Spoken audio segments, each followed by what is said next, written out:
তো আজকে আমাদের মেনু হচ্ছে ফ্রাইড রাইস আর কাশ্মীরি আলুর দম। ইয়েস। তো চলো চলো শুরু করা যাক। কি করছো তুমি? কিচ্ছু করিনি, আমি দেখছি। এই যে সৌরভ এখানে চালটা ধুচ্ছে, আর ততক্ষণ আমি এই সবজিগুলো কেটে নেবো। ক্যাপসিকাম আর এই যে অল্প একটু বিনস। আমাদের এই যে গাজর আর ক্যাপসিকাম দুটোই কাটা হয়ে গেছে। একদম অল্প করে বিনস দেবো, একদম অল্প করে, ভাল লাগছে না কাটতে।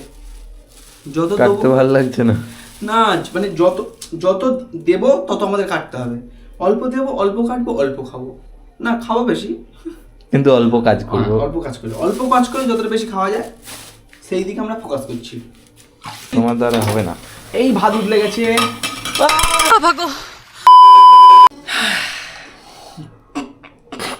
রান্না দেখাও, রান্না দেখাও।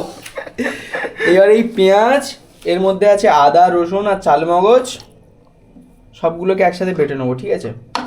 একদম সুন্দর পেস্ট হয়েছে, সুন্দর। উফ, এই এদিকে ভাত আমাদের হয়ে গেছে, ফ্যান ঝাড়ছে এই যে। উফ, ছেলে কি শিখে গেছে, কারণ এখনকার দিনে রান্না বান্না না জানলে বিয়ে করবে না কোনো মেয়ে। একদম ঠিক। আলুগুলো খারাপ হয়ে গেছে। So sad. আলু ছাড়া এখন আলুর দম হবে কি করে? কড়া বসিয়ে দিলাম গ্যাসে।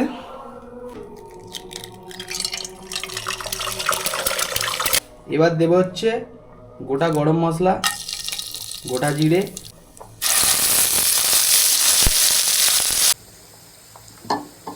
লঙ্কা গুঁড়ো দিলাম। এবার দিলাম নুন, তারপর দিলাম জিরের গুঁড়ো, জল, এগ এগ।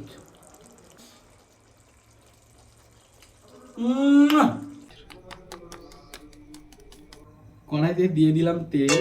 তেল গরম হয়ে গেছে, আর সবজিগুলো দিয়ে দেবো। সব সবজিগুলো একসাথেই দিয়ে দেবো। অল্প করে নুন দিয়ে দেবো সবজিটা ভাজার সময়। এবার এর মধ্যে দিয়ে দেবো ভাতটা। ভাতের মধ্যে দেবো আমরা এই যে গোলমরিচের গুঁড়ো, ঘি, চিনি দিতে হবে, চিনি। চলো চিনি দাও। একদম রেডি হয়ে গেছে আমার ফ্রাইড রাইস। আর ওদিকে হচ্ছে ওই যাই বলো ডিমের কারি, কাশ্মীরি ডিমের কারি। হ্যাঁ, যাই বলো না কেন তৈরি হয়ে গেছে, তাই না? একদম। তরকারিটা দেখেছো কি তোমরা? গ্রেভিটা দেখো, ও মাই গড। ভালো হয়েছে না খেতে? খুব সুন্দর টেস্ট। খুব সুন্দর হয়েছে না?